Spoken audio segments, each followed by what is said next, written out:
Number 25 CR 43262, the State of Ohio versus Janet Ray Kenfield.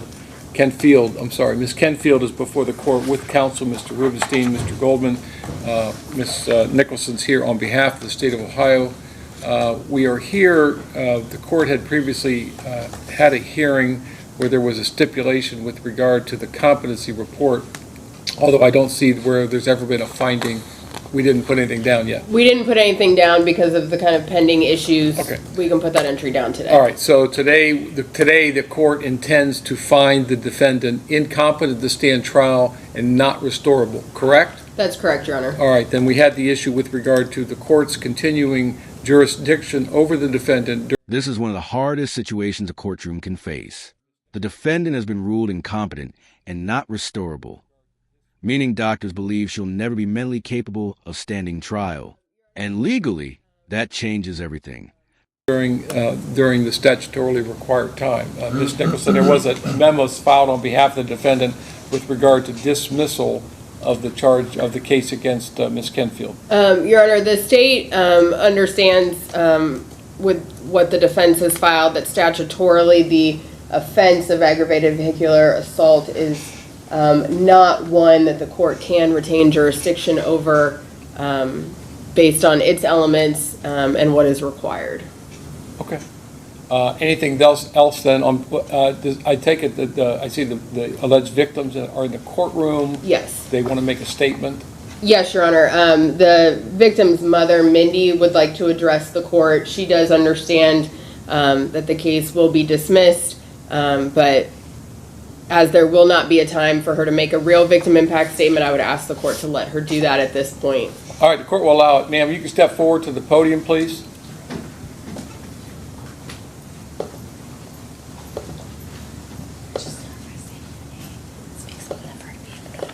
Hi, I'm Mindy Villani, Jake's mom.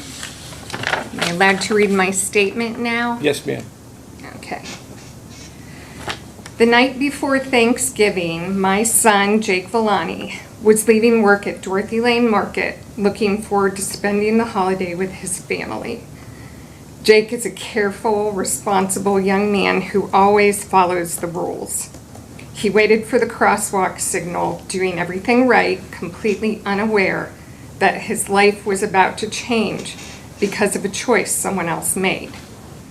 When Janet Kenfield chose to drink or drive after drinking, she struck Jake and left him lying helpless in the cold, dark street, unable to move or call for help. I was awakened by calls and messages telling me that my sweet boy, who ironically doesn't even drink alcohol, was in the emergency room. When I arrived, I learned he needed emergency surgery to repair a severely broken hip. The amount of pain he was in was overwhelming to witness. So many lives were affected by this incident, far beyond just Jake's. I had to take a significant amount of time off work to care for him, which meant my coworkers had to rearrange their schedules and take on additional responsibilities. Jake's brother and sister spent much of their free time helping him with basic tasks he could no longer do on his own. Our entire network of family and friends was shaken by what happened. Many of them were emotionally traumatized, worried constantly about Jake's recovery and our family's well-being. People went out of their way to visit, bring meals, and offer support, trying to ease the burden in any way they could. Their kindness meant a great deal, but it also underscored how deeply this incident disrupted all of our lives. This experience not only saddened me, but made me angry. I want justice for my son, who never deserved to be in this situation. You can hear the heartbreak in this mother's voice. Her son survived, but the emotional damage to the family is still overwhelming. And what makes this even harder is knowing the criminal case is about to disappear without a trial. Learning that the person responsible for Jake's injuries is not accepting responsibility and not able to be held fully accountable has been incredibly painful for our family. It's added a layer of frustration and disbelief on top of the trauma we were already navigating. Ultimately, we know that Mrs. Kenfield caused this to happen to my Jake. Regardless of the concessions being made on her behalf, I want her to know that Jake is a kind-hearted, hard-working, wise beyond his years 24-year-old young man that she impacted physically, mentally, and spiritually. I don't know if I'd be able to say this if Jake hadn't survived this incident, but I forgave you a long time ago. I've made unwise decisions in my life, but by God's grace, I didn't cause this much affliction to anyone. I've thanked God too many times to count for sparing my son. I thank God too many times to count for not sparing his son Jesus. As a very young boy, Jake made the decision to trust Jesus as his Savior. He never expected his life to be easy or perfect, but he never anticipated the pain either. The beauty of a relationship with Christ is no matter what life brings us, there's a higher purpose, and there can be peace in the purpose, no matter how painful.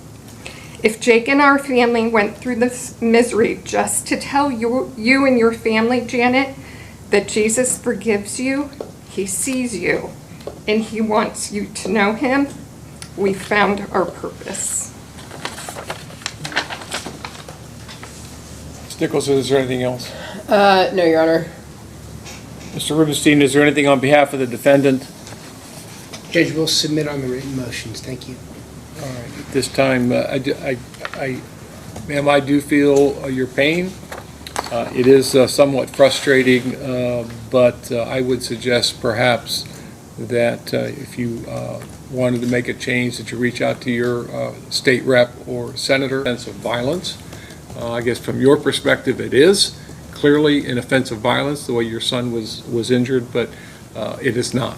So the court does not have any choice. The judge sounds frustrated too, not because he disagrees with the family, but because the law limits what the court can do. Sometimes judges don't get to choose the outcome they emotionally agree with. They have to follow the statute exactly as written. This time, but to grant the defendant's request and dismiss the indictment. I would encourage Jake. As you know, Jake, all things work for good for those who love God, who are called according to his purpose. So he has a plan for you. Okay? That's all. Thank you all. And we'll order the return of the vehicle. Yes, that'll be granted as well. Thank you. Thank you, Judge.